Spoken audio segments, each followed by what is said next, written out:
La Lanterna, a spotlight in Italian football, is a podcast that dives into the beautiful game seen from the eyes of two fans from the oldest team in Italy's point of view. My name is Fabrizio Cardone, Canadian and Genovese, together with my friend Matt Killen, an American-born and Genoa fan. Every week, we'll tell you all you need to know about the only team you need to know about, Genoa CFC. Plus, we'll have guests and provide updates from around the magical world of Italian football.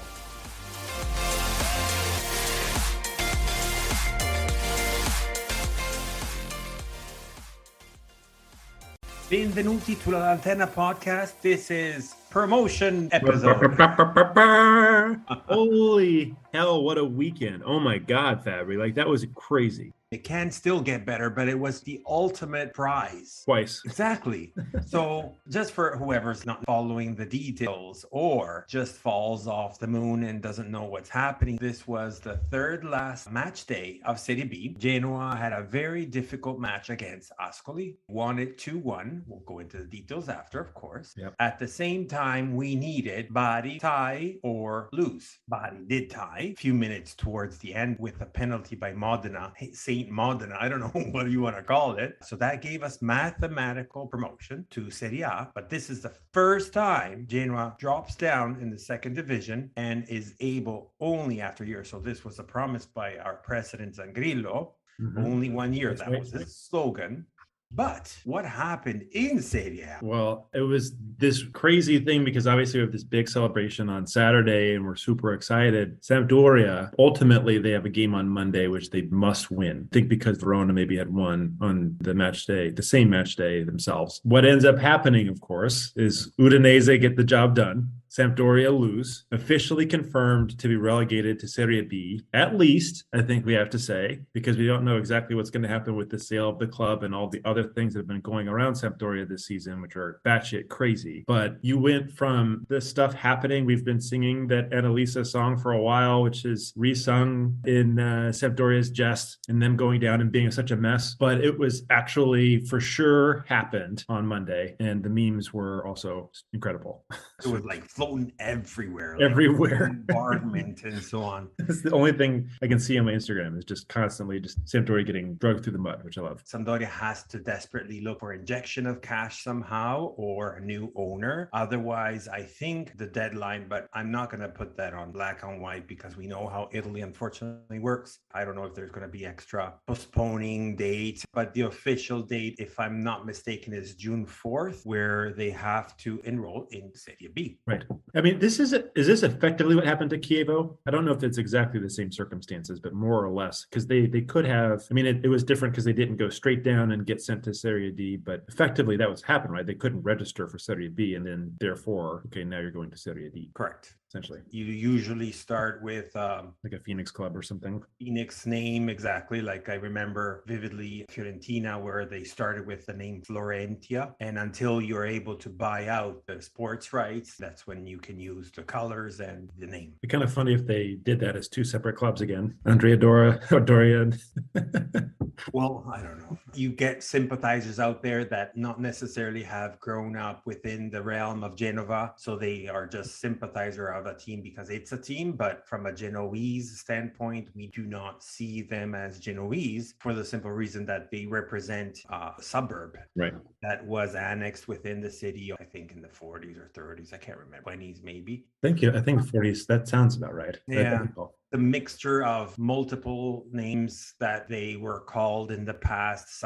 At some point it was called Liguria, at some point it was called Dominantes. Then you get these Andrea Doria and Sampiedarenese to merge together, then they detached and then they merged again to finally become the last. So when I hear these things, I mean, I don't want to talk about them too much, but when I hear all these things of this glorious club, I'm like, what are you talking about? Right. Like 3 years in the 90s, I guess. Like, I don't know. And the fan base, it was great in the 90s. They did whatever they did. That gains a lot of followership, both abroad and, of course, nationally and so on. But kind of a unique that mixture of multitude. We call them the multicolors, not for Team Aquafresh. Aquafresh. That's a good one. The Aquafresh team. Anyways, jokes on the side.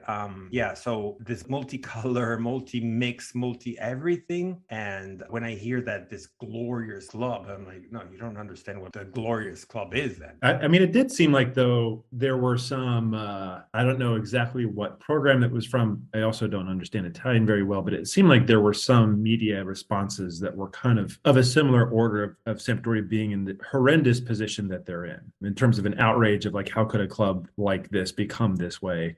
I mean, to be fair, exactly, like they've been in and around the top flight for several years, effectively, as long as we have, with differences of us being up and them being down and vice versa. It did seem like there was a little bit of that coverage as well, with the news of this being, I mean, honestly, it's been a totally disastrous season. And perhaps, I think, as you've said, maybe in the group chat, they could be on pace for one of the worst points totals. They actually already are. Average points per game totals, I think, ever. If not ever. Third worst, I think last I've seen on the Genoani Siresta chat, I think there was an Ancona and a Pescara, which was like very close to what they're Pescara from like the 16-17 season or something like that. Definitely in recent history, it's the worst ever. The worst attack, the worst defense, the worst points, and arguably the worst colors. I would be personally, I don't know, embarrassed again. Can I say that? We instead are very happy. And we haven't been talking enough about Genoa. Holy shit. Like, what an amazing, I think when you talk about Zangrillo and what he was saying at the beginning of the year, like, it's not actually, it still hasn't really settled in as much for me and maybe some other Genoa fans. It has, maybe not. I mean, the season's not over yet. But remember all those promises we kept getting in the off season, and there was still a little bit of, and I believe this rightly so, mistrust with 777 a little bit. Like, you guys are saying all these things, that's great, but like, what are we actually going to see? Remember we talked all the way back in July or August about like, there have been some pretty high profile signings, but not exactly the flurry of signings we thought we might see with them coming in for the first time. And like, all of these things, obviously it's amazing to see in the end, all of that vision paid off. The club, I think, rightfully have their place in the top flight next season. And hopefully we can build on it and just end what's been a pretty enjoyable campaign in the next few weeks. Listen, I think it was the coach by Südtirol and many other, including Lucarelli, said Genoa does not belong in Serie A for obvious reasons, not only because of a glorious club in this, I have to say, being the oldest club in Italy and the fourth most, still, even though it's old, after all these years, the fourth most successful Italian club in Serie A. In terms of Scudetto. Yeah, exactly. Bad thinkers are saying, well, the roster, the pay book, and it's the highest by far, blah, blah, blah. Mind you, we just came down from Serie A. We didn't start to sell left, right, and center. And our intention was to go back because it was a fluke. Actually, it was a godsend. We said that throughout in several episodes, that probably was the best thing. I did enjoy it because I think it grew on me to learn more about Serie B. Even Eddie said, I'm going to be keeping Helbiz because I still enjoyed watching Serie B. I'm sure it'll still continuously be the very highly competitive, and you don't know the results of what's happening until the last match. I mean, it's been a phenomenal season. It's we talked about this a little bit, I think, with our last episode with Jake too, but there's just something about, like, you really feel a connection to the league, to the fans, in a way that I don't think we were necessarily expecting to experience. And I don't want to, have a sort of eulogy on Serie B right now, because the season's still to go on, but it's just been really fun to be part of that, and to be, I felt in a way like we were welcomed. Perhaps it's easier being foreign fans and that type of a thing, and dedicating our weekends to watching clubs in Serie B versus maybe others who don't. But it's just been a great experience. It's been great to meet a lot of wonderful people too, who've have similar passion for their team. We have started our podcast only right at the tail end of Serie A last year, so we don't really fully know the length of the situation, but by experience and generically speaking, so I'm not specifically talking about any team in specific, I'm using so many words at the same time, but I have a feeling it will definitely not be the same like Serie B, where they're going to be the success looking up downwards. Yeah. Well, we'll have a lot to talk about when we look forward to Serie A next season. But I feel like, yes, it will likely be a very different experience as a Genoa fan. But let's talk about a little bit about the game, though, because that was one of the coolest things about that entire day that I was sharing to everybody that I could when we were getting it on the group chat with We Are Genoa, when, you know, it was being shared around with the Genoa Club New York chat. I'm sure you were seeing on Genoani Si Resta and Toronto group chat and everything else. But all the fans, the welcome kind of party for the team as they're going to the Marassi, before the match even happened, before we even knew for sure what was going to go on. And I hate, you know, I'm not one of these guys like we are the best ever fans type. I find those people generally to be annoying, but like it was so cool to see already before the match is even starting, this appreciation and this excitement for what the team has already done. And then it just kind of the whole rest of the day ended up being a party. I mean, it was amazing. It kind of reminded me for a different opposite reasons of what happened at the end of last year. Oh yeah. We still, I mean, we didn't do that exact same thing, but you know, the support was there for the team no matter what happened and so on, just to show that there is still this, there will always be that love around, you know. And you're right. So that procession or that the bus from a specific route all the way into the stadium, it just showed almost like if they were, and this happened before actually, we knew that we were going to be mathematically promoted because we didn't know what was going to happen. We could have ended up with a tie and Bari could have even won. So a lot of things could have still happened at that point. But coming into the stadium, that over 33,000 amount of spectators in the stadium, it was just phenomenal to see. You couldn't see one spot free. It was like this warming sight to see every part of Marassi just full of Genoano. That everywhere you look, exactly. Like there wasn't even those awkward areas. I mean, maybe you couldn't see this with the camera, but there are those kind of standing only sections next to the Gradinata on either side that are sort of fenced off. It seemed like every possible place had just full to the max capacity. And I have personally never seen the Luigi Ferraris that packed in that way. Well, as you heard from Jake last week, last it ever happened was for the Genoa Venezia match from 15 years ago.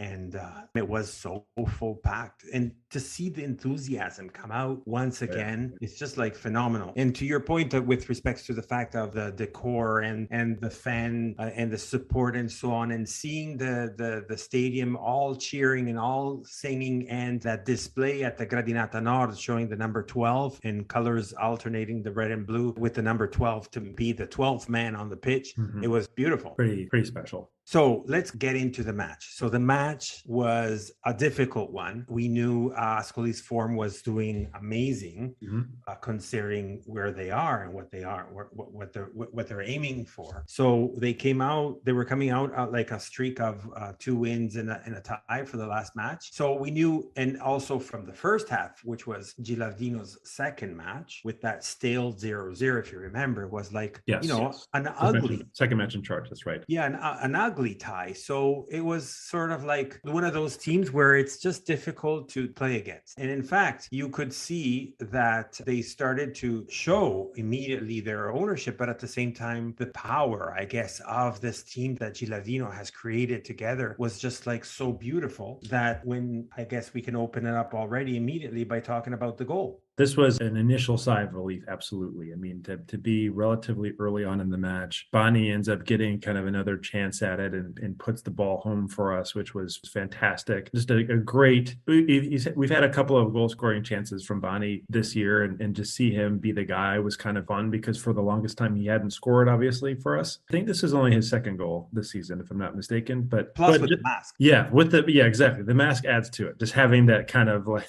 that kind of scowl, that figure is pretty funny, but it's obviously exactly as you said, kind of a nervy match. You've got all the energy. The players must be feeling something when you're walking out to the pitch and you're seeing that much excitement. And usually you end up not necessarily more nervous, but maybe you're a little bit more energetic than you normally are. Maybe you're not focused exactly in the same way that you normally are because there's so much heightened emotion. And for Bani to get this goal earlier on in the first half, around the 16-minute mark, hugely important, and kind of kicked off also kept the mood positive for a really long period of time in the game. Then it starts with a corner. Yes. Have to commend absolutely like that crossbar by a header by Sturaro, which Yes. I can still see that vibrating right now. The goalie wasn't even able to reach it. It hits the crossbar, goes back in, and Bani is just there at a few feet away, and it just makes no puts it mistake. in. Yeah, no mistake, and he puts it in right away. It was just clean, clear, and perfect. Very good execution. Exactly. Very good execution. And this is something also, like, I don't know, we don't really get into the exact X's and O's, as the American phrase goes, for some of the matches, but I feel like we've seen many more set piece goals under Gilardino than Blessing. I don't know if that's true. That was one of the things that were lacking with Blessing, where we were unable to make any type of goals from set pieces. It seemed like the very few were only through action and only done in a specific way. That's a vague memory because we're talking about I know that, you know, is from last year, mind you, but I'm the same way, but it does feel like much more often we could count on getting something from those set piece moments. And to your point, it was well executed. It was the delivery into the box, Duraro's initial header, and then Bani being in a place to make it count. It was a great match.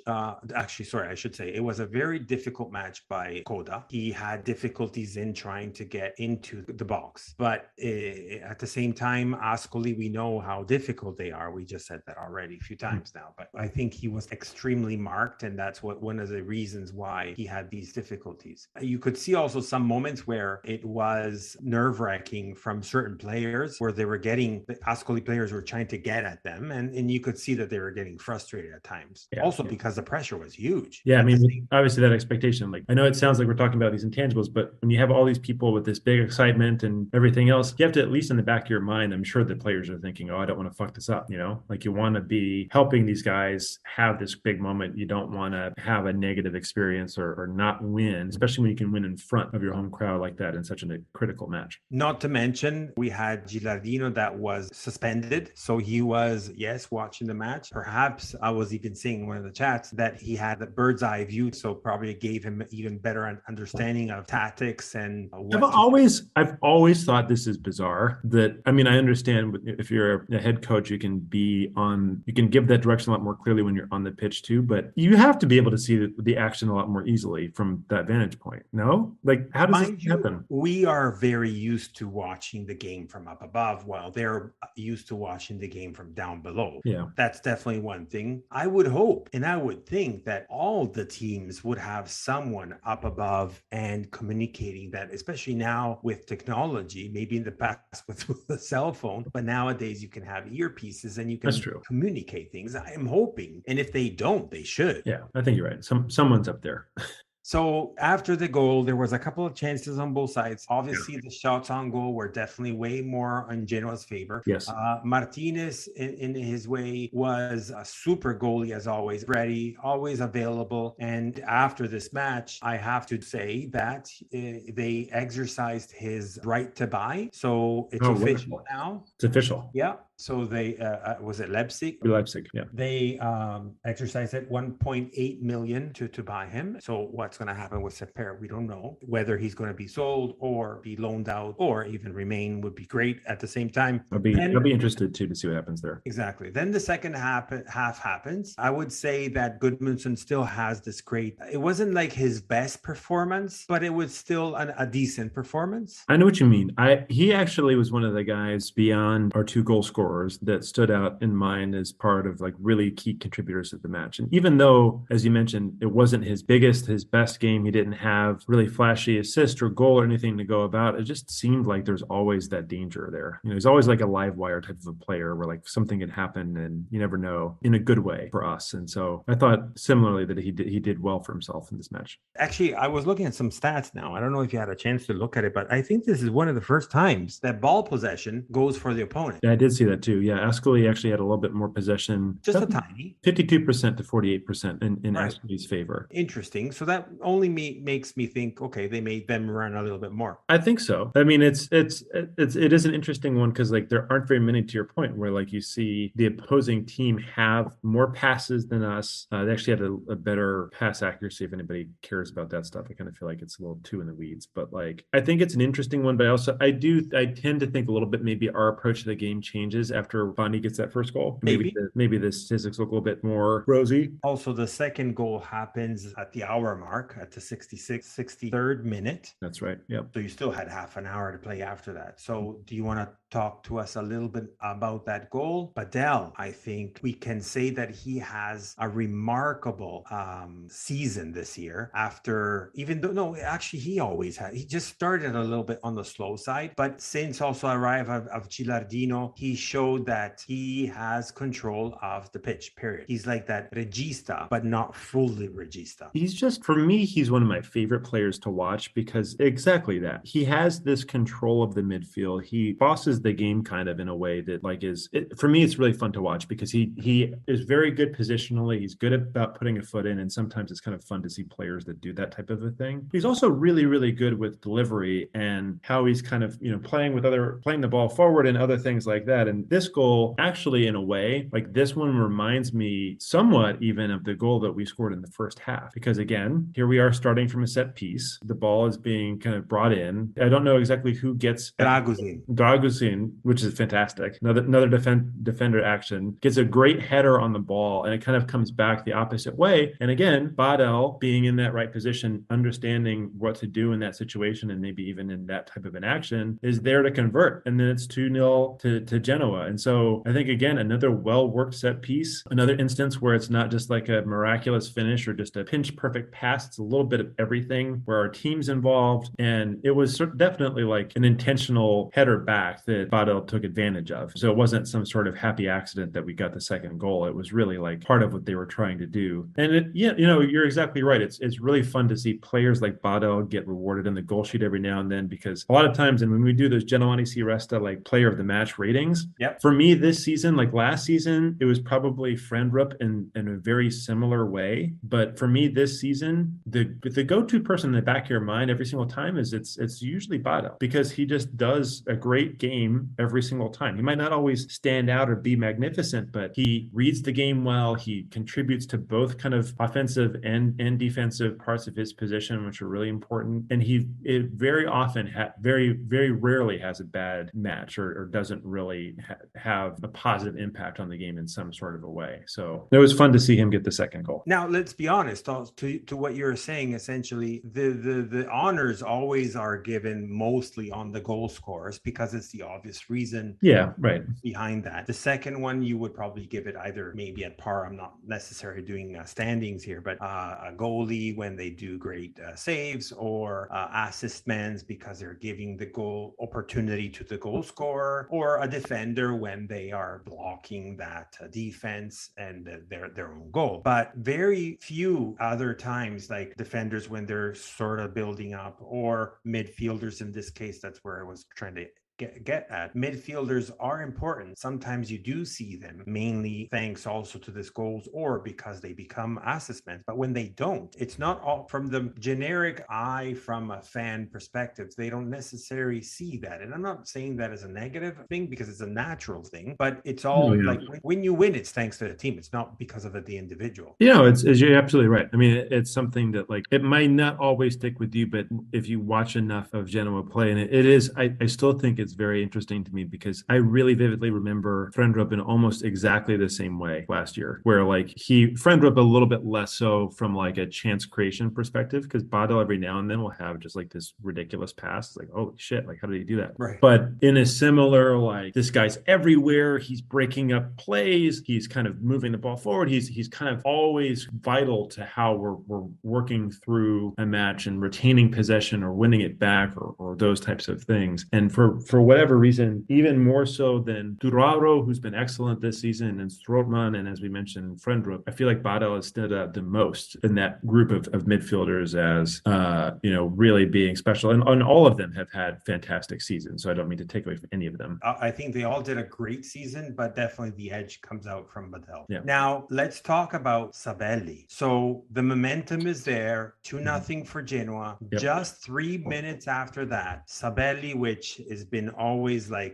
pointed out from a lot of fans. Not great is piede quadrato, meaning that, his square foot and so on. But, what he had to endure and put up, because he was a bencher. He started as a bencher, but at the same time, after Payat's, we said this throughout, but after Payat had his great injury, that's when the guy came and showed up. And I think he was one of the most runners of both under Blessin and Gilardino. What do you think? You can't deny his impact on this season for us. I think I don't know exactly the statistics, but you have to think distance covered. He's probably one of the top ones, at least in the team. Maybe even he ranks pretty highly within Serie B. Actually, I should look that up. But I mean, what else can you say? By the way, the first goal, the corner, was Sabelli responsible for that? Was he the delivery man on that ball? I can't remember. It would have been on the right side, so I don't know if it would have been. I was surprised at the beginning that he was put on the left, because I thought he was going to be put on the right and put Frangip to the left, but they switched him. So it was from the right, that corner kick. I'm not too sure. Maybe it was Frangip. I don't know. I honestly don't. I was looking at the replays and they don't show the player. Of course, if it was, we'll have to look at that again, because of course we were talking about how inconsistent or maybe consistently not very strong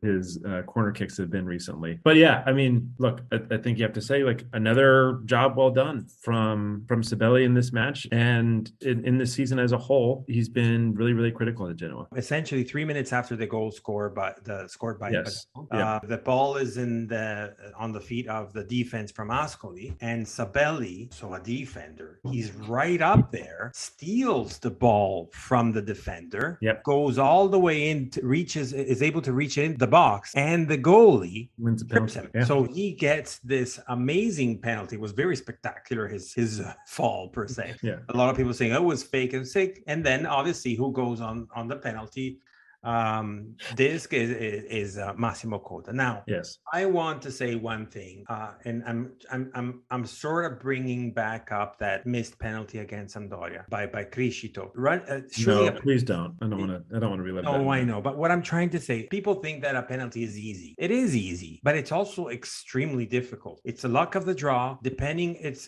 In Italian, we call it's a lotteria.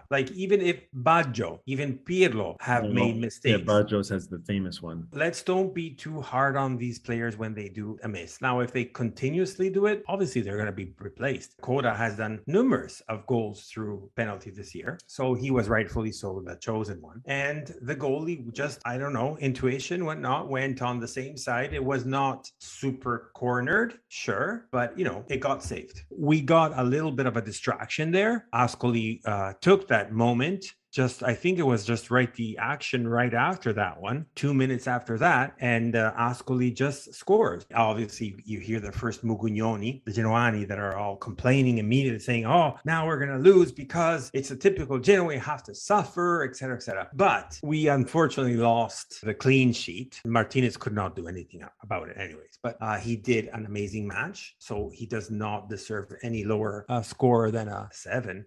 But we did not sit after that. We did try after the ref triple whistle right at the end of the match. Everyone's super happy, but it's a little bit of a silence moment because we're all waiting on that Modena match. Modena had scored because we hear it from the stadium. So we're all waiting for the last whistle. We know Bari are famous, most likely, rightfully so, not favored. I want to think that there's favoritisms, but a lot of times they score in the 97th, 99th, and penalties on the 120th minute and so on. So oh my God, it's going to happen again, right? Oh, yeah. But it didn't. And once that happened, the whole stadium, the players started to cheer and cry. The hugs, it was just unbelievable, and I loved it. Where a lot of people might not necessarily be agreeing on this one, the fact that the whole stadium did not invade the stadium. I think it was better to see that all the staff, all the players, trainers, and and maybe fiancés, not fiancés, because they made some people get in. Actually, there was a little bit of, I saw a controversy where Gilardino wanted to get into the pitch and say, no, you can't because you were disqualified. And saying, well, no, the game is over now. I'm allowed to get in. Anyways, he gets in. It was just like beautiful. Vogliaco was in tears. And then all the players go and get Gilardino and start to like throw him up in the air, 3-4 feet up in the air. It was just beautiful. Just like a beautiful way to celebrate such an intriguing and exciting and full of emotions a season. I mean, it was wonderful to see it. I have to admit, like, I experienced this match kind of old school style from the radio. Unfortunately, I had to be driving while this was going on, but was able to listen to the whole thing. In the last 25 or so minutes was so much like your stomach was turning because you could hear it. Like you could hear, oh shit, we won a penalty. And then Coda misses the penalty. And it's like me listening in Italian, it takes you a half second, but it's like, wait a minute, Coda stepped up, but this doesn't sound like we have a goal that we scored. And then 2 minutes after. 2 minutes after that, it's, oh shit, we just gave up a goal. Yeah. It gets 2-1, and you're just waiting to hear what's happening and how the rest of this match is progressing, if we're going to get anything of this. And all the while, you start getting the updates from the announcers as well as the same ways they're coming through Morassi about Bari's match and how they were doing. And Modena ultimately first scoring, and then it seeming like, okay, we're going to be in. And as you mentioned, I think there's even like a moment where some of the players are back in the dugout and they're actually looking on their phones, waiting for the full-time descent to there's a scene of Sturaro actually saying that people are surrounding him saying, okay, what's going on? Yeah. Did it happen yet? Is it I think it was because it was delayed, and essentially I guess the stadium cheered way before they were able to see the goal. And oh god, it was just like wonderful. Just amazing. And you could hear it. You could hear all of this. You could hear the roars from the crowd, like everything else that was going on. It was just like, holy shit, this is going to happen. It happened. Yeah. And then after all of this, you have once again just this amazing march through Genova from the Genoa supporters and seeing Rosso Blu again all the way through some of the famous parts of the city, and just seeing so many people there. It was really, really, really amazing to see just the number of folks who came in. And as far as you and I were talking about this before we started the podcast, we don't need to talk so much again about how we're the perfect supporters, but it didn't seem like we're trashing the town or anything. Like literally walking through Genoa, supporting the fact that our team finally are going back up to Serie A, and in keeping with the motto of the t-shirts, only 1 year it takes us to get back up. That was wonderful. That was the President Zangrillo. He made those shirts to be readily available. Some of them had them under their jacket or a shirt or something, so they just had to take that off. And the only 1 year, and it's on sale also on their website. But so the march went all the way from the stadium to the city center, all the way up via 20 Settembre to reach the Piazza de Ferrari, which is like the main square in Genova. And the funny thing is that you pass by a Sampdoria store, and obviously nothing happened. They didn't do any damage or anything. All they did was with some candles, they put them in a heart in front of the store as if they were defunct. Love it. And so and the players came up with the open roof bus to be cheered, and with the flares and singing all together, Guasto d'Amore or Bellissima as well. It was just like wonderful. And there's also, if you have a chance to watch from the Genoa page on YouTube, they show this beautiful 2-minute video of this drone that goes all around this piazza and the stadium and so on. And it was very well done too, to show all that moment happening. There's actually a post from Martinez saying he will never forget this day. That's amazing. It was unforgettable for us. So some folks were saying on the group chat, the enviousness of not being able to be at this match, what it's like for us abroad and how we're looking at it. I mean, for me, it's almost like this type of like wonder, like when you see this stuff, and I've been lucky to be a part of it for one match, which was fantastic. I wasn't expecting to see giant Grifone like being unfurled from buildings,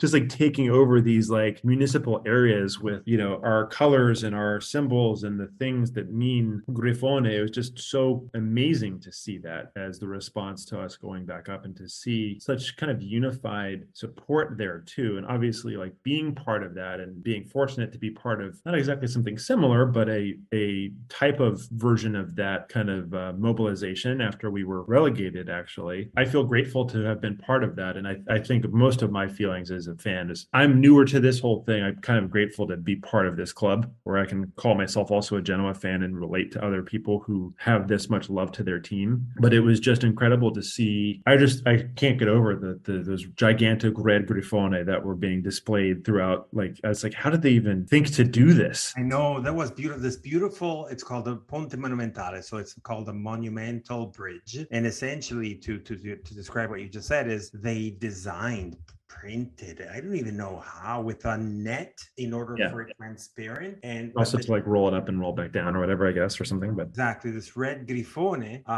and then rolled it down on both sides so you could see it going up or all the way going down. It was just like perfect, just beautiful and perfect. But enough about but we'll continue to talk about it because Serie B is not over yet, right? And there's still 2 match days, and soon we'll have the second. Once we go to the second half, of course, we'll have our guest, and we'll talk also about the next upcoming match against the leader of the league, which is Frosinone. But let's quickly go through match day 36. So it started with Perugia Cagliari on Friday. That, oh my God, that was a show of Cagliari. Cagliari is serious. They definitely want to make it to the playoffs, and they're not backing off. And that's an obvious result, winning 5-0, giving also a little bit of issues with Perugia. Yes. After that one, Regina Como. So we heard that Regina actually got another few points, 3 on the first set and then 4 after that one, something like that. Okay. Put me on it because I can't remember now specifically, but they are in a need of winning,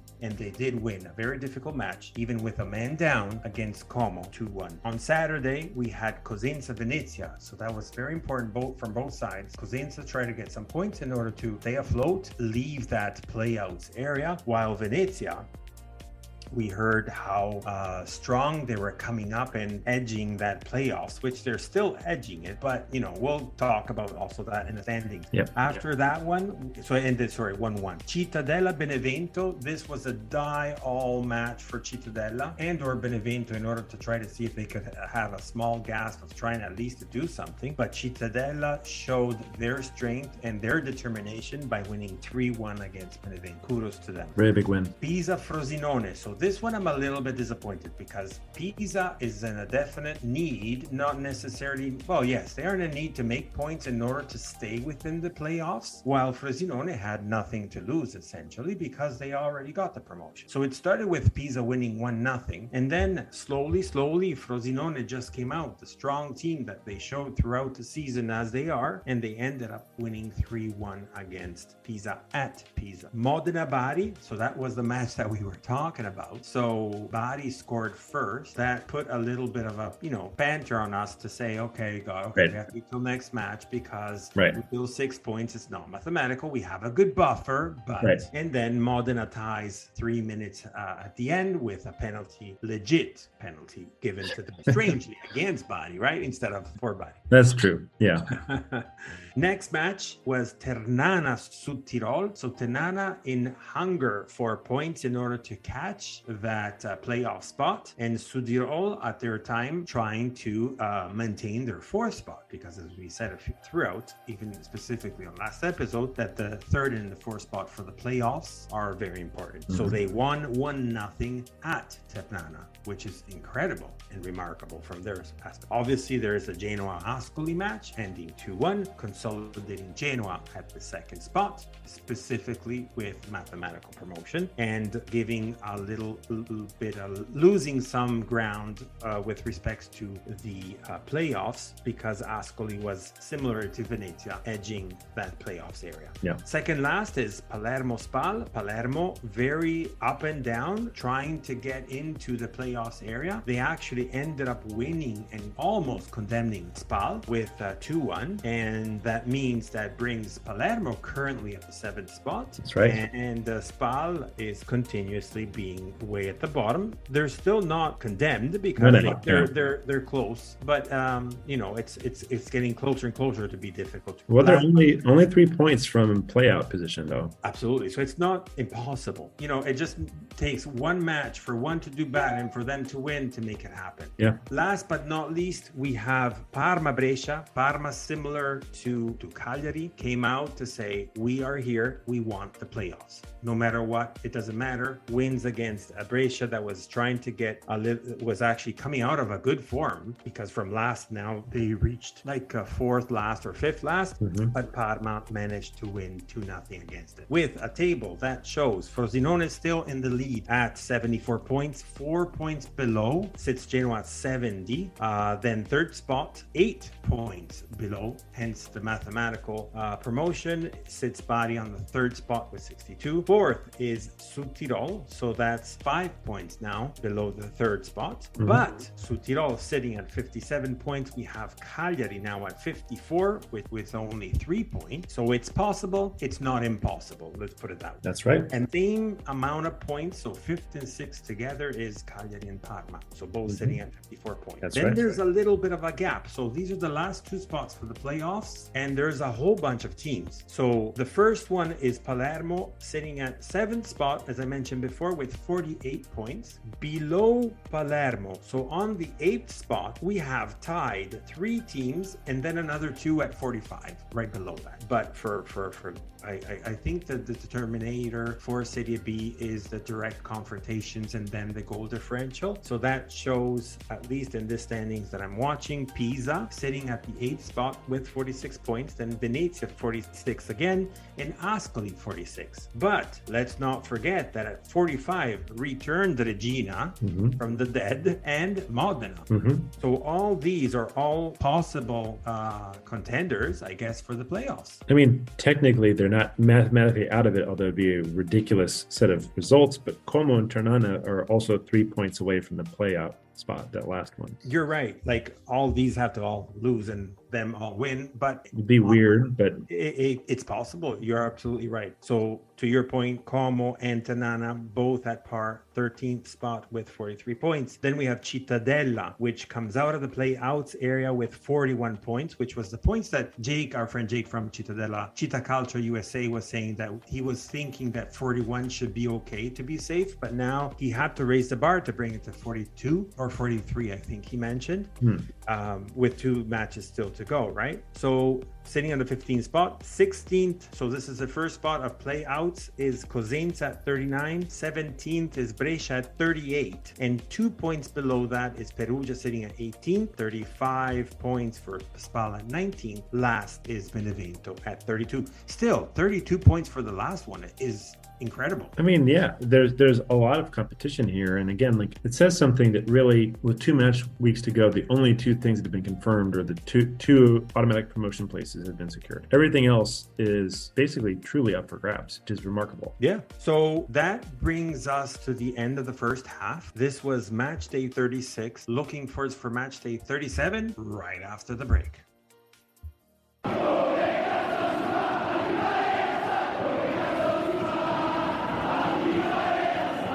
My name is Fabrizio Cardone, and I approve this message. Bentornati to the second half of La Lanterna podcast. So we're here with a special guest. As always, we always have special guests, but this time around, it's our newly co-promoted antagonist or partner, or I don't know how you want to call that. So we have back from the poor guy had an operation. So if you're gonna hear him on his nose like a little bit, stuffy and whatnot, let's accept that. Anyways, welcome back, Ferdinando, and congratulations, as I already told you, anyways, 1 week before us, for the promotion for Frosinone. Yes. Thank you so much. Something I think last time we spoke that, it was kind of a given, but I still had I was worried a little bit. I'm like, let's not play the Leafs here. Let's not step off the foot off the gas. Let's not do a Lazio over here where we're getting up and we lose the thing. So I was like, take it easy, guys. Play it safe. So I'm glad they finished. They're well deserved for sure. Yeah, it was definitely well deserved. But I could totally get why you'd be nervous, because there's a minute there where it's like, well, Well, actually, like if a couple of things really go in some crazy order, they could be in the playoff places at one point. But if you remember, there was a certain point we were 12, 14 points below you guys. Yeah. And then suddenly you kind of like stopped a little bit, not necessarily losing, but doing a lot of ties and so on. And we creeped up to a point of having 2 points. Yep. And then now we're 4. Yeah. So tell me a little bit. You already opened up by saying a few things, but how was this season? Like, was this the goal? Because I'm listening to all the pods, all reading about it, and if we remember from the get-go, definitely Frosinone was not one of the faves. Yeah, no, for sure. I mean, obviously, coming into the City B season, obviously we know that Genoa was a favorite just to go right back up, right? I don't think anybody would say like, oh, they're going to stay there for another season or whatever. I think, to me personally, I knew coming in this, I think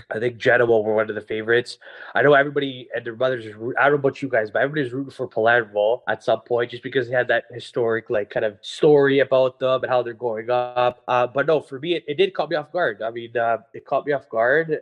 But as the games went by, the weeks went by, I was like, okay, we'll get a little something here. We get a little spark and stuff. But right when we got that first place and we start, heading off these points, like it was funny. My Nando was like, we got it. We're just doing charity. We're doing charity work. I'm like, yeah, okay, relax. But like, not too much charity work. We're not too nice here. We gotta make sure we finish, right? Because, and again, just because we got promoted, and I'm sure you guys have the same mindset, just because we got promoted doesn't mean that we're out of the woods. Like, we don't, and I'm sure Geladino is like this. We don't want to go back down. And Frosinone is the same way. They've got a different mentality back in 2016. They want to stay up, or 2019, 2019, when they got promoted. But I think they want to stay up now for a while. So that's their goal. So 2 former World Cup winners. Look at that. Isn't that amazing? It's great. I love it. And there was a couple of pods ago that Matt was telling me, looking at statistics and whatnot. And Grosso is actually, correct me if I'm saying that wrong, Matt, but he's the longest running longest tenured. I think he was, in all of Serie B. In all Serie B, which was crazy. Like that, most coaches were like maybe 12 months or so into their campaign. it was like, wait a minute, 3 years is that's the longest tenured coach. That's it. I guess that kind of makes some sense. You don't see managers always sticking around that often all the time, but it still felt like a short duration for the league as a whole. But definitely not in Italian leagues, right? Coaches are just like popcorn. Pop, pop. I know. But our history to look at that. Frosinone is sitting at 74, Genoa at 70. So we will talk about the standings, the next matches, and so on, and also about this match specifically. But the lead, the winning of the championship is still up for grabs. Yep. Yeah, Ferdinando, is this something like, I don't know if you have a pulse on this or maybe just your personal opinion on it? Like the main job, I think, for both of us has pretty much been done, right? Like we've got promotion, we're going up to Serie A. Sure. But there's always like the silverware nicety to that part. It's fun to end with the trophy, to have it be the ultimate success. How are you thinking about these last 2 games? Like, is this like, oh, it'd be a bummer if we didn't win Serie B, but we're going up? Or is it like, we want to win Serie B? We've been on top of Serie B pretty much the whole season. Yeah. No, it would be weird. It'd be kind of like in the Twilight Zone. If like, you know what I mean? Like, we might as well finish it. Like, we want to. We've got that hunger. With much respect to Genoa and everybody else and everything like that. They kind of fought really hard, but like, we're there. Like, we see it. I don't see kind of Grosso and the guys taking their foot off the gas pedal and be like, just let it roll. I think they want that silverware for sure. And again, much deserved. So I think that's what they're thinking about. Yeah. Well, obviously a tie makes it obvious that Frosinone is going to win.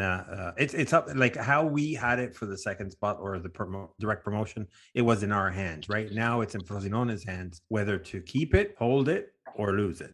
So this match is basically a head-to-head, like crazy.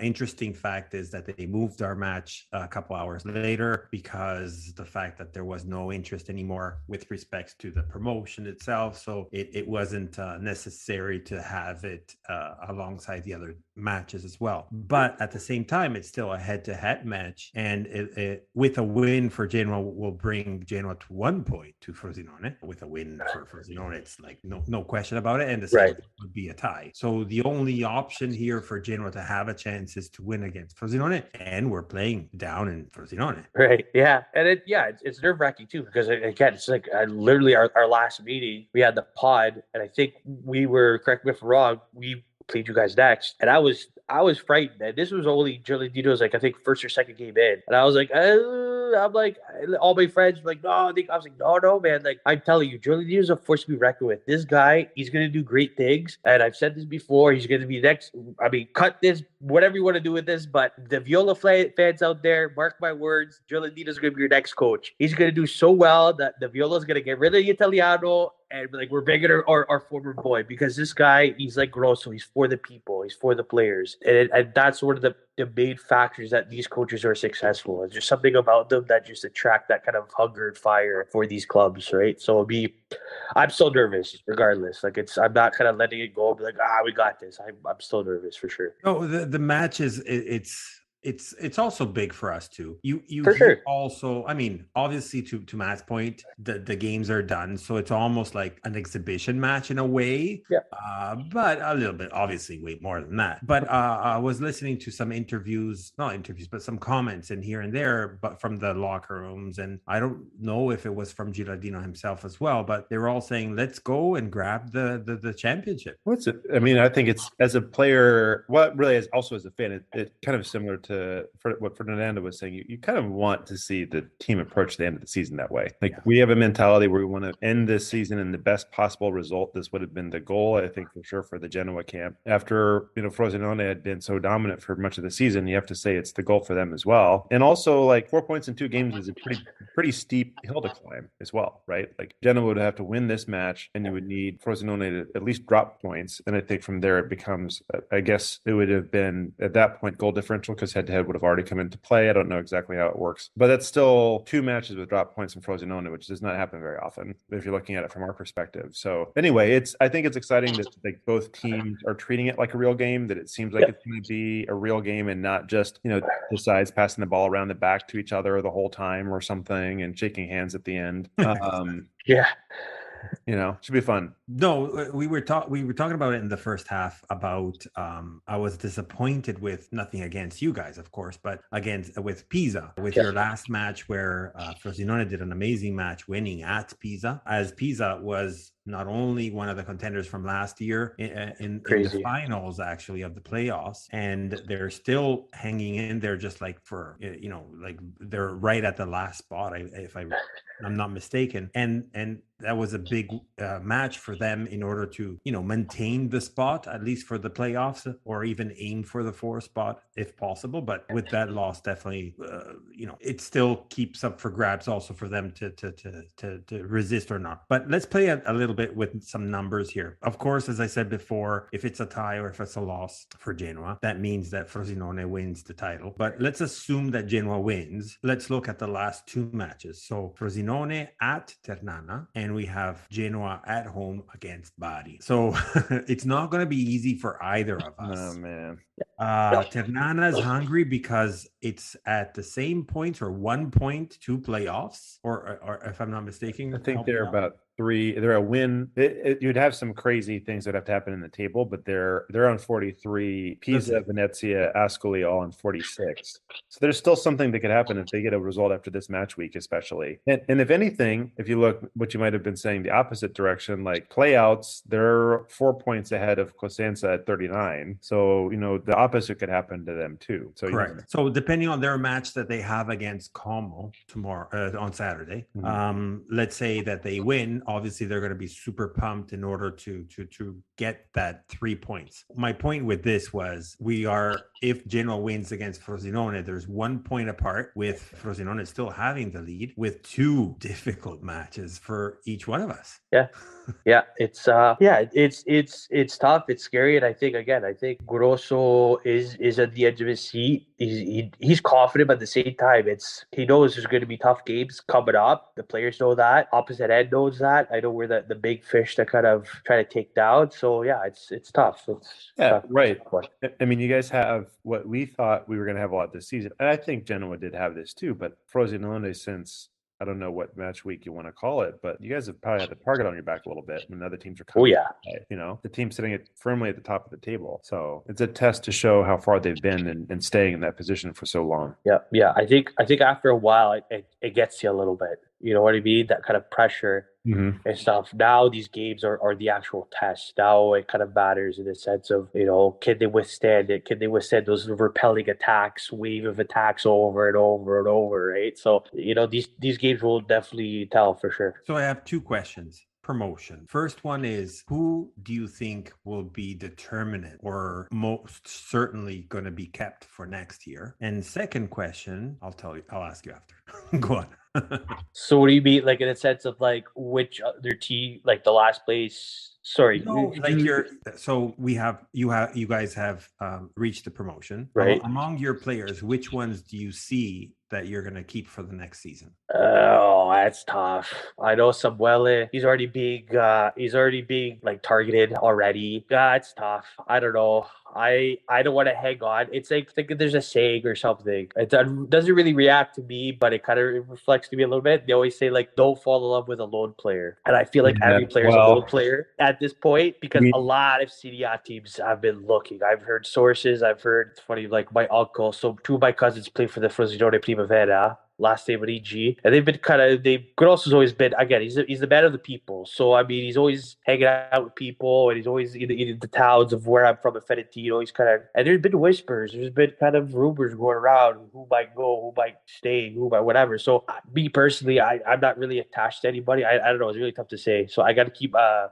very it's tough. I can't say like we're a Fulham or we're a newly promoted team where we're gonna splash the money, or Nottingham Forest, right? And we're gonna spend like loads of money, get like a full brand new 11. You don't see that in Serie A, in my opinion. Like I haven't seen that in a long time. So I don't know. I hope I call him Samuele. I know his last name is Velatelli or whatever, but I hope Samuel stays for a little bit, at least till January. We can kind of keep him for a bit. But everyone is just kind of, it's really tough to tell right now. The loan analogy is a funny one. Obviously, like we can relate to that in the end of the Preziosi era. It was like every single player in our starting 11 were like loanees. It's just like, this is insane. Yeah.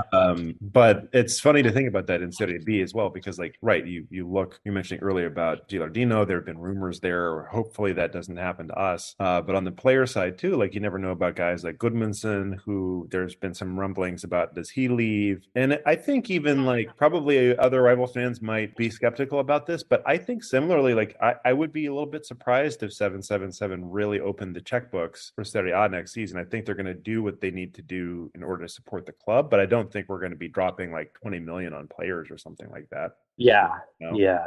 I just don't know how you can sustainably run that club that way. Exactly. At least not now, you know, we don't have that. Exactly.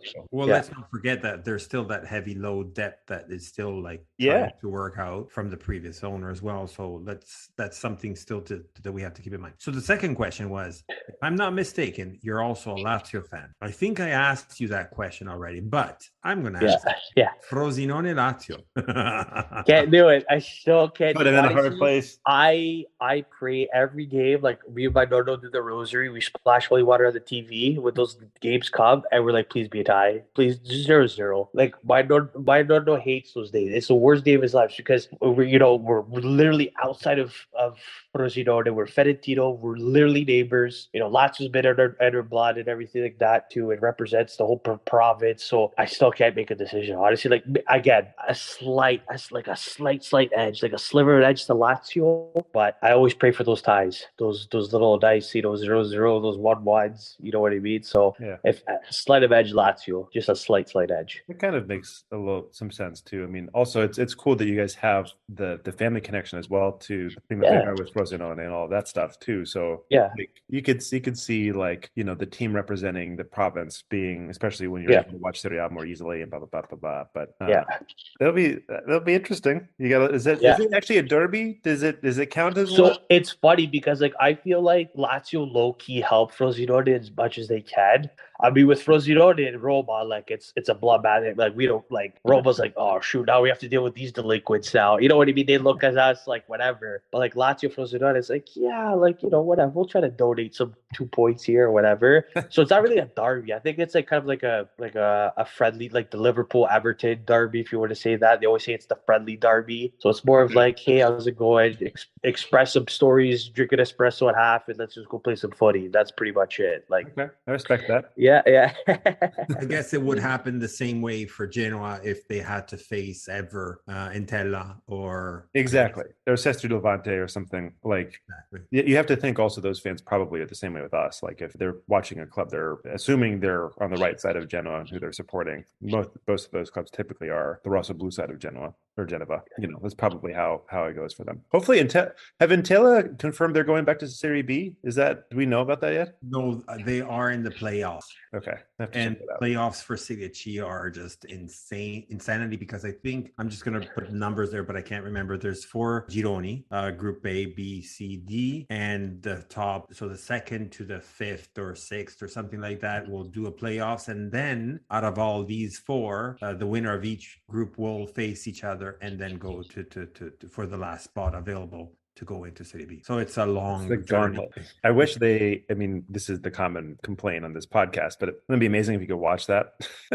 Oh yeah. Come on, this would be fucking amazing television just to see this crazy, because there are also some historic teams that are trying to come back up to Serie B from Serie C right now. For sure. Like, this is one of the things that I always dislike, I guess, for lack of better words. I can't say hate, but dislike for the fact that there's a lot of attention, fully attention on Serie A, very little on Serie B. Everything else is just more local televisions and local newspapers, which is even like you saw that even with Primavera. So our youth from the future and so on, you barely know anything about it because it's not even televised on national television. I mean, sure, in North America, it's treated way differently, and depending on what sports and whatnot. But I think it should be more predominant. And I said that several times now, but I sound like a broken record about this. But it should be something more.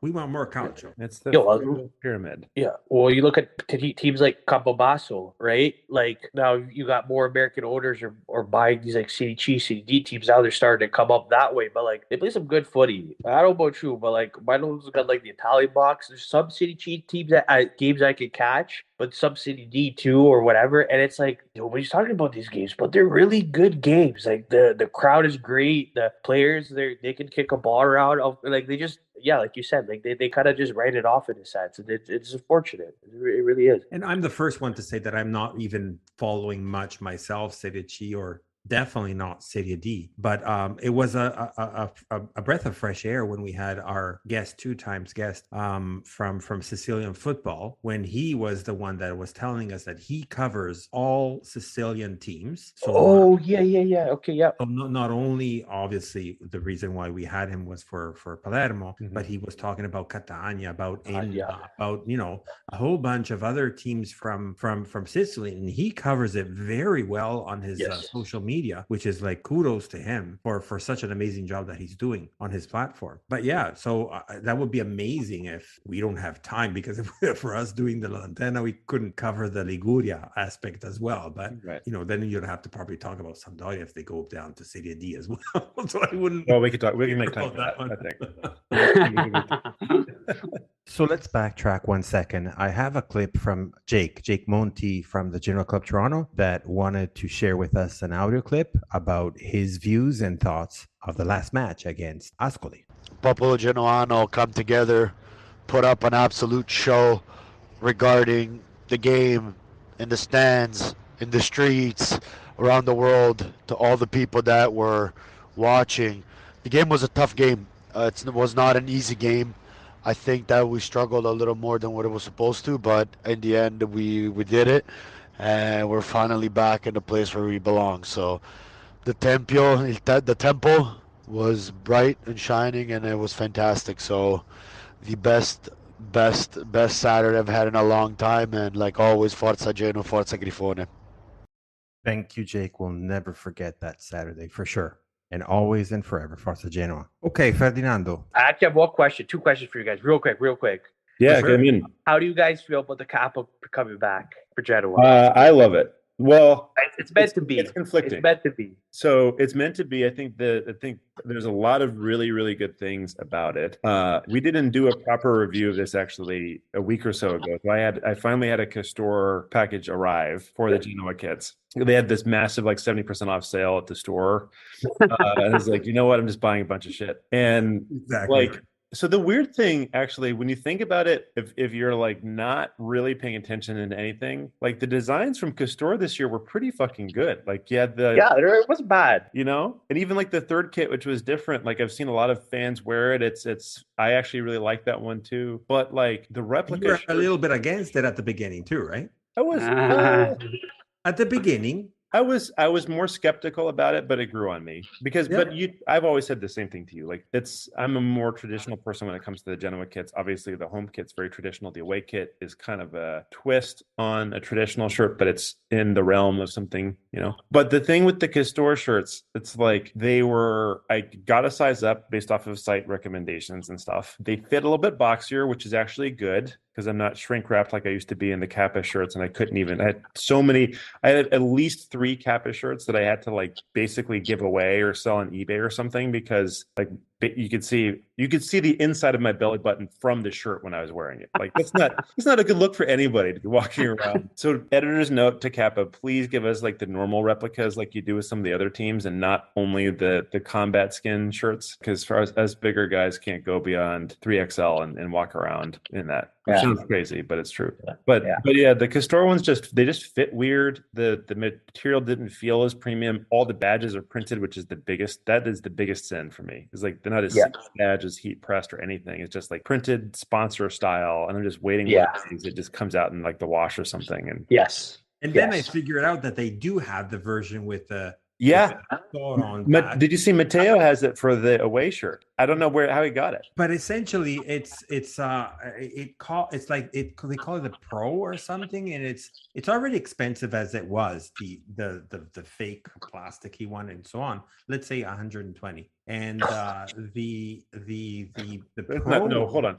That's not the fake plastic ones. I think were retailing $60 US or something. I don't know what it was in Canadian though. In full price. Yeah. Well, we are way below you guys, right?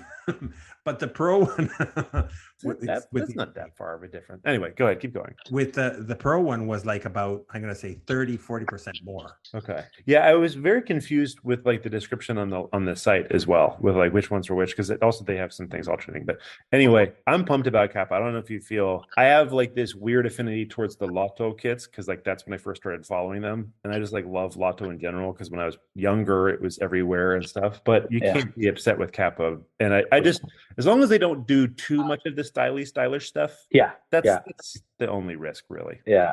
And one more, I don't know how many not fake because I made them, but I don't know how many mock-up of the Piontek returning to Genoa graphics I've made and posted. Okay, he's at Salernitana, whatever. Are you guys taking him back for City? Yes or no? Are you picking him back up? Yes or no? I'm just always in my mind for Genoa fans. El Pistolero. I would say absolutely yes. I'm taking him back. I don't give a shit.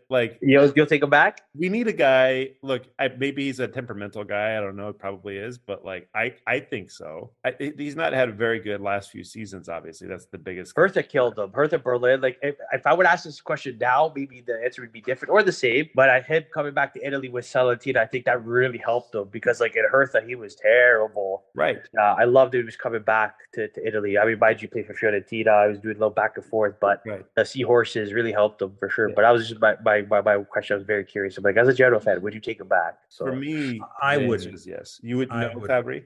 No. Oh, interesting. Because of the Milan move and him. No. I'm nothing against that. That's it was mostly Preziosi. I am sure that at least the player wants to finish the season. He's not. I forgot that was mid-season. He has done what he has done in the 6 months with us. After that, he hasn't done jack. So here's the thing. Actually, the Hertha thing for me is so interesting because Hertha, for some reason, crush players. like they get good players fairly regularly. Like they're now a 777 club, but there have been guys that have come in there. Like I can't remember if Brielle Embolo was ever played for them. I think he was actually with Gladbach, but there were a couple other guys, I'm forgetting their names right now, that were their forward players that as soon as they move on, they actually have decent careers. And before they get there, they have decent careers, but just something. It's that middle block that just kills them. Yeah. And they tend to have like a ridiculous, like kind of Italian style manager turnover where there's like another guy in like every 3 months. And there's just like generally a weird atmosphere around the club because they're a bigger club, kind of, but sort of not really. And they're always almost about to get relegated. And I don't think it's a really good place for a lot of people to go. And after, Milan didn't really work out for him, I kind of feel like that Hertha move was like, oh shit, this guy actually just isn't very good. And I don't believe that. I think that he does have some good years left in the tank.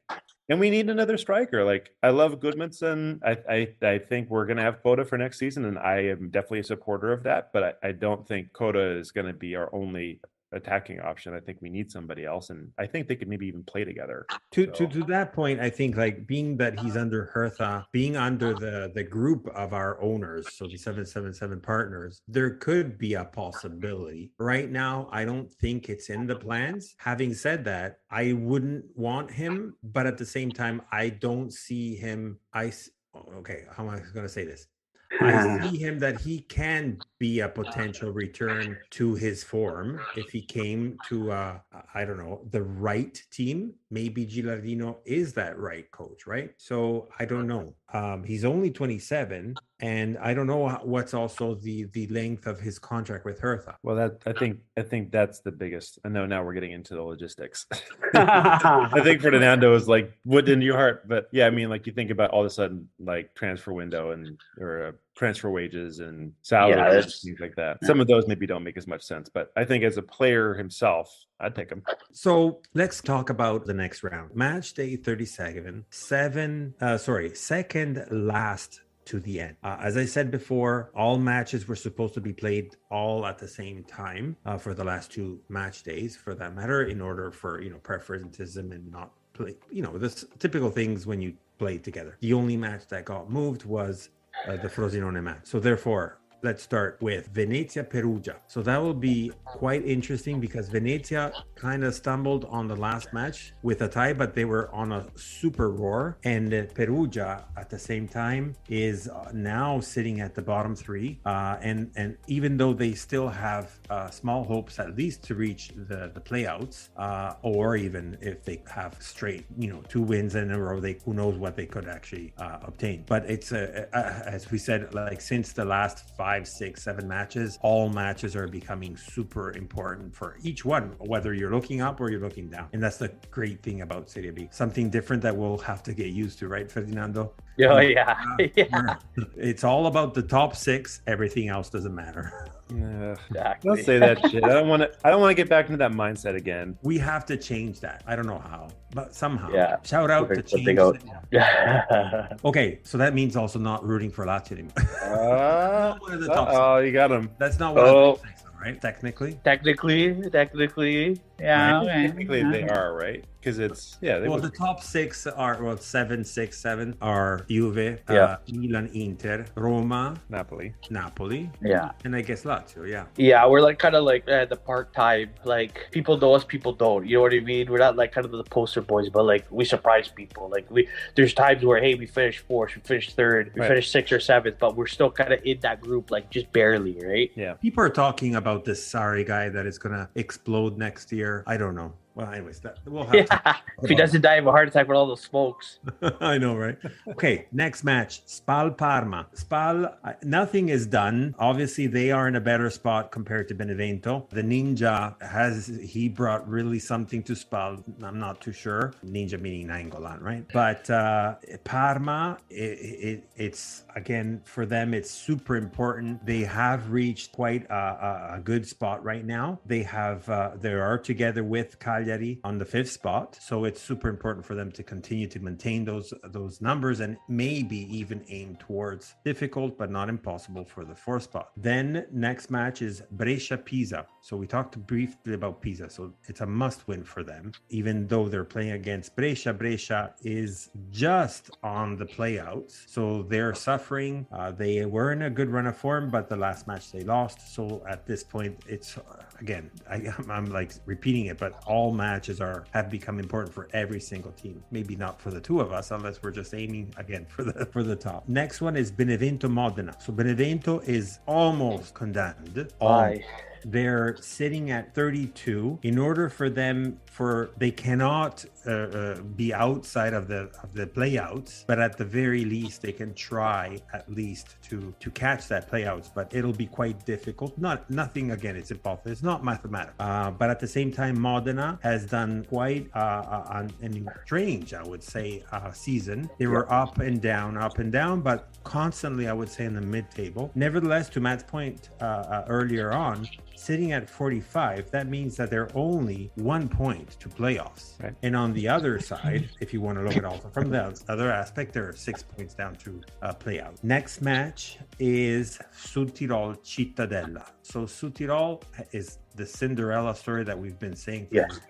But Cittadella is super hungry to get those points because after last incredible win, they managed to get outside of the playouts, but they have to maintain those points in order to survive. But at the same time, it's that does not mean that Südtirol is going to give them a pass, as they're trying to stay and hang on to their 4th spot. Como Ternana, we mentioned that before as the match before Ternana is going to play you guys at the end, but this is their match that they're going to play, where Como is sitting on the mid-table as well. Strange season for Como as well, sitting at 43. It's not totally over yet for them because they're only sitting 3 points to the playoffs, but nevertheless they still have to be careful because they're sitting at 4 points for the playout. So it's important definitely for them, but at the same time, Ternana wants, it was one of their goals at the beginning to reach the playoffs, so I'm sure they're not going to give in right now. Next one up is Cosenza Ascoli. Sorry, the opposite. Ascoli Cosenza. So Ascoli, even though right now they're not sitting in the playoffs, they are at the same point of the last spot of the playoffs, at the same point of the last spot of the playoffs. So Pisa sitting at the last spot at 8 for goal differential, face to face, head to head and whatnot. But we have Pisa, Venezia and Ascoli all sitting at 46 points. So Ascoli definitely is not going to miss that chance. And Cosenza has an urge to, if not maintain the playouts, get out of it. It's a really big game, obviously, for both teams. Huge.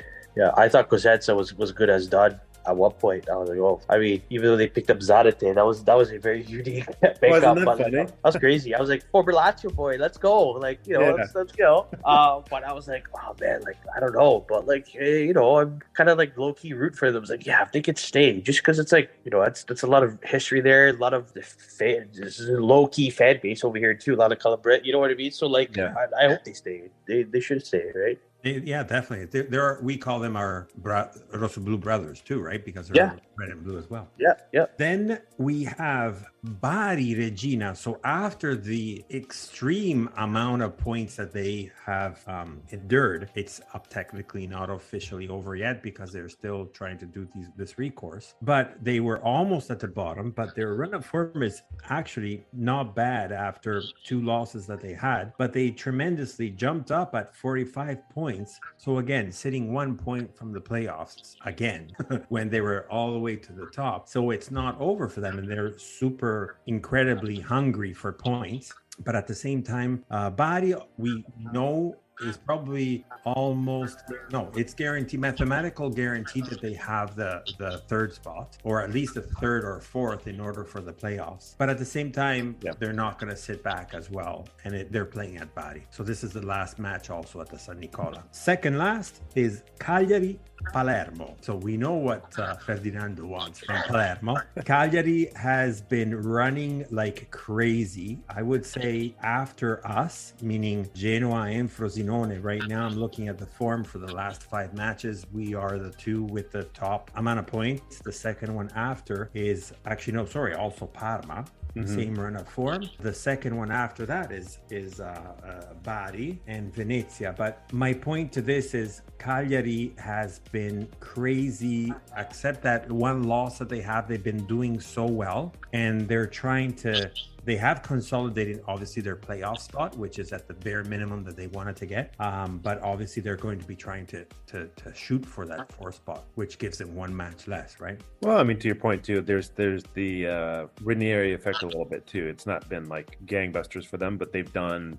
To your point earlier, how many weeks was it into the season when they were kind of close to the mid-table, like looking like they're outside of the playoffs type of a thing, and now they really have it in their reach to at least be giving themselves a chance for promotion. And that change, I think, happened really when he came on, even if it was more of a gradual one in some cases. It's still long because even though they catch the 4th spot, that means that they have 1 match for the semifinal and then they have the final. Well, we know that if they're sitting from the 5th to the 8th, that's an extra match on top of that. Which does not make it easy. And the other one is Palermo. Again, another sort of Cinderella where everybody start to say, well, what's that city group going to be doing with Palermo? Obviously, the understanding was not going to be putting in a lot of money as everybody was expecting. But at the same time, it just their goal was just to maintain the season, the league. But they have been proving to play very well. They have always tickled the top playoffs areas and whatnot, and they never hidden the fact that they are not interested in at least participating in the playoffs. So that will be quite an interesting match as well. Yeah, I think that's gonna be a scrappy game, very scrappy. I think there's gonna be some cards flying, and I gotta give a shout out to Lapadura, our Peruvian boy. Like, where did this guy come from? Dude. Like, he's posted like 33, 34, and all of a sudden Ranieri's like, no, you know what? You're going to be scored now, bud. You're going to rip in some goals now. Like, no more. Mancini's going to give you a call, trust me. And like all of a sudden he's on the scoreboard. Like, the guy's, scored double digits. So yeah, it's going to be a scrappy game for sure for both clubs. There was sorry, Matt, go. No, you can go, Fabry. I just was saying, I just remember there have been like multiple times this season, and it always cracks us up because the memories of him and the Russell Blue shirt were not always as fond. But he's had multiple games where it's just multiple goal games. He had a couple where 2 successive games with 2 goals. He had obviously most recently against Perugia. We were talking about the statement win that happened before with that 5-0 victory. 2 of those goals from Lapadula. So like, yeah, what the hell? What's going on? Crazy. But does he do well in Serie A? I think that's what his biggest issue is. He's always been doing great. Before Genoa got him from, I think it was Pescara. I can't remember now, but was it Pescara? Wow. I know Milan, like when he first came out to the scene, Milan's like, yeah, like he had that little short stint like 2015, 2016 with Milan. It was like the random Milan 11, I used to call it. It was so random. Like, it was such a poorly pit. Yeah, and I think he moved around to like Pescara, then he went to Benevento, then he ended up, he had that stint. I think right after Milan, he went to Genoa. So it was very weird kind of. And then he switches alliances from Italy back to Peru, and it was weird guy.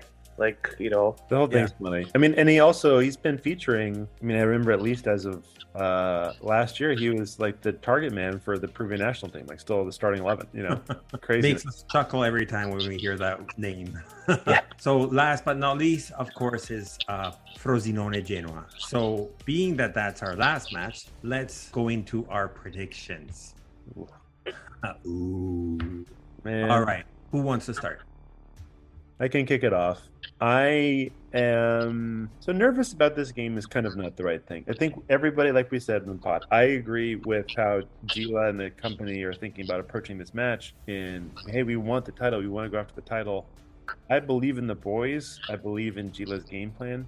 But I also kind of feel a little bit like it's going to be hard to get 3 points out of this game. I really think it is. Like, both teams are tied for best mark in Serie B with goals allowed, which is 20. Or actually, I think have the most clean sheets, actually, which is 20 each.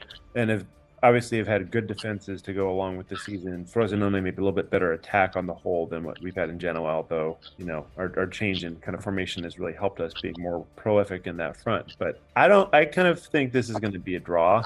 I don't really want to say that. I would love to see Genoa come in and have like a really feel-good win as we're thinking about building towards next season a little bit. But I also kind of think, to be honest, there may be more changes happening on the Genoa side between now and next season than we might realize. But that's a wholly different conversation. So anyway, I think it's probably going to be a hard-fought match. I believe that Gila generally will get his tactics right, but I don't see us having a whole lot of real big-time attacking chances in it. I think it might be 1-1 at the end. I know Coda did not have his best match most recently, but I also generally like to back him after those types of games. I think he's like towards the top of Serie B on the whole in terms of like big chances created too, which is kind of surprising. We've been talking for a little while that like we never really expected him to be more of like an assist maker, but he's done pretty well there. But I think in this game he might find the net again. Better's choice obviously for a guy to score a goal. You're probably gonna think Coda first, but I really do think it could happen. Put that missed penalty behind him, move on. But I think I still think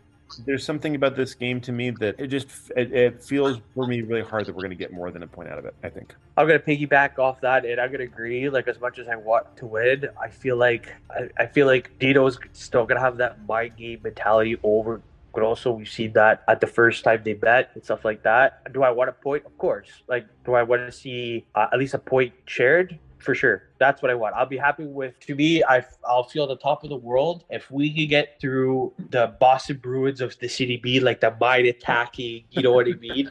Because that's what I feel like. They play that mind game and they do it well with a coach. I mean, Grosso's doesn't have that skill yet. Geladino, we seen it right away. Boom.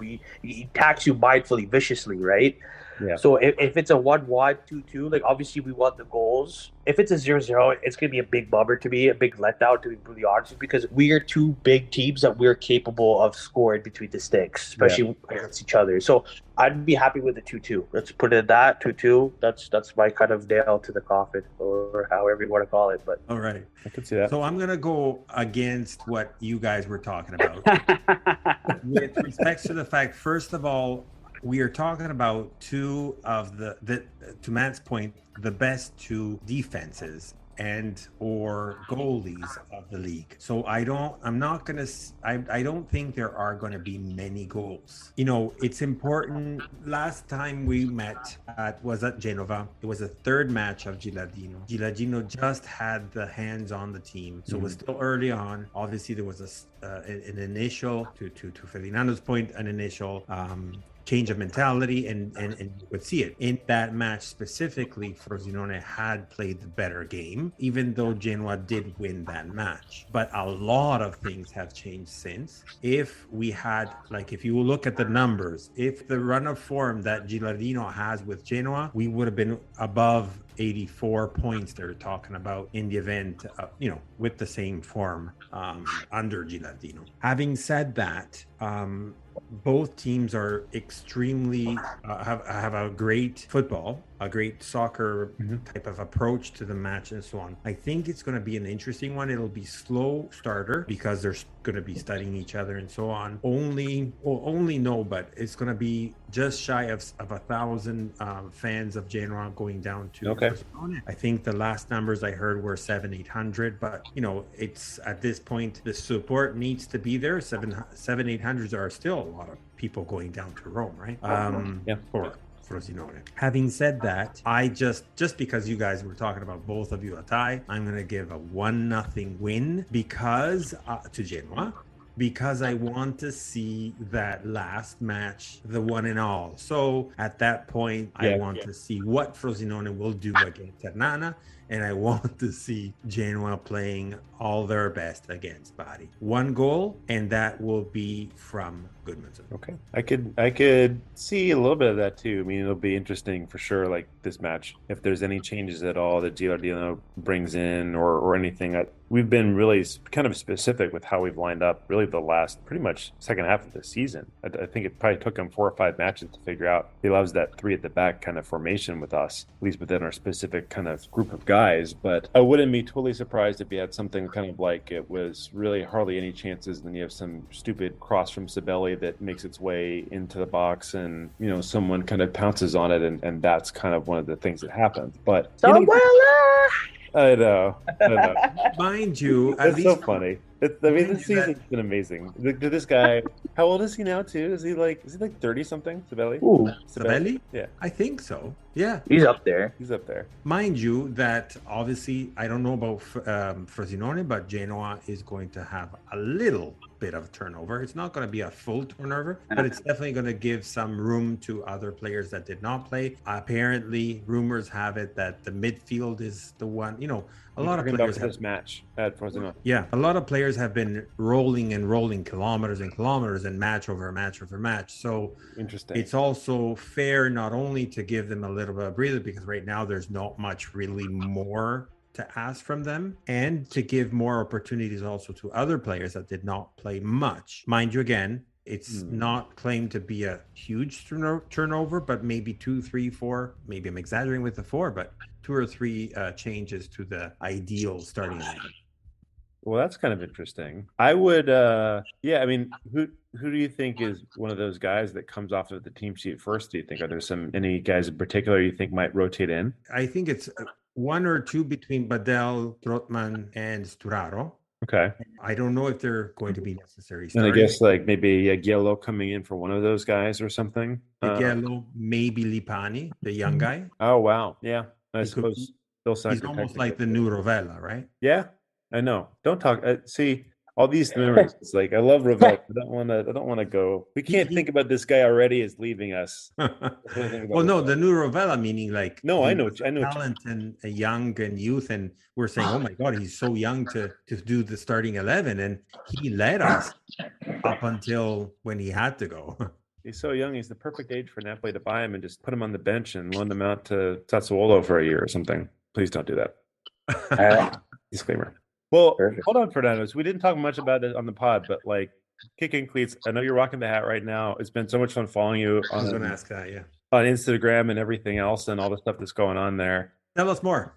Yeah. What do you want to know? What are you up to? What are you doing? Yeah. So pretty much right now, I'm on YouTube finally. So I'm on YouTube, nice. Guys. You can. I'm still uploading footage from the past season. So I think I'll be uploading my Javinko interview. So that was a fun interview. That's sweet. Oh man, I got bloopers for that one too. Like I kind of scared him off because when I do my interviews, I'm super loud because of my mic or whatever. And like these players are trained like vibes. They can't. I feel like I'm talking to the girl from what's that singing song with all those girls? Anyways, I can't really. I'll send you guys a gif about it. But anyways, that's all they talk about. Really super low, really quiet. That's crazy. So I got him. You think you're in front of people all the time. Yeah. So I'm working closely with York United. I'm still doing NCTV. I've got loads of other projects coming up as well too. So stay tuned for that. But yeah, still doing the transfer news. I'm going to be a busy guy. I'm going to be Fabrizio Romano, the great value version of Fabrizio Romano, and the no-name version of him coming up soon with all the transfer rumors and stuff like that. So stay tuned for that. Ferdinando Romano. Yeah, exactly. Instead of saying "here we go," I'll just say "I am slow," whatever, something like that. But yeah, so that's what's coming out. Just a little bit of the new, a little bit of the old, and stuff like that. But that's always a go, and possibly merch. So stay tuned for that. So merch. So how do people find you? Okay, so you can find me on Instagram. Like I said, YouTube, Kickin Cleats. I am on Twitter. So I just started on that about a year ago, and I'm Twitter obsessed now. So you can find me on Twitter at Kickin Cleats. And yeah, that's pretty much it. So Instagram's the big one. So Kickin_Cleats. You can guys find me on there. All throughout. And that's included at YouTube as well? Yeah, YouTube is just all one word. Kickin just Cleats, and I believe Twitter. So the only difference is with the Instagram, it's Kickin_Cleats. But it should just pop up right when you put Kickin for the most part. So yeah. Beautiful. So again, thank you very much for coming. I understand that you had, again, your issue with the nose, and we really, really, really are grateful for your effort and suffering through it. Thank you for having me on. It's always a pleasure to talk to fellow City B companions, and we're gonna go up together and stuff like that, regardless of what happens. So I'm really happy for the upcoming season. Again, thank you for having me on. I appreciate it. And that means that you're definitely going to be one of our guests next year, because for obvious reasons, right? Looking forward to it. Oh yeah, we're gonna be facing off for sure. We'll be your new Sampdoria. We'll be your summit for a little bit. Not so much hate, Exactly. not so much history, but we'll give you guys a go. We'll give you guys a go. Not that Sampdoria has that much. Fabry, we've got to talk about See? Oh! Sorry, Matt. I was just gonna say we got to talk about that. Like, without Sampdoria next season, who's our derby? I guess it's gonna be Spezia. That's gonna be boring, but I know. I think Spezia might be going down as well. it's possible. Yeah, it's true. So anyway, topic for another day. All right. So we are at a wrap. Ferdinando, thank you incredibly again. I know it was tough for you to talk, and I can see you always. No worries. I'll obviously put all the links and the pages that you mentioned on our posters on our social media. Anyone that wants to follow us, please do so. You can reach us as well on Twitter, Instagram, and Facebook. Obviously, La Lanterna Pod or La Lanterna Podcast. Drop us a like, drop us a comment, and never forget, always and only, Forza Genoa. Forza Genoa.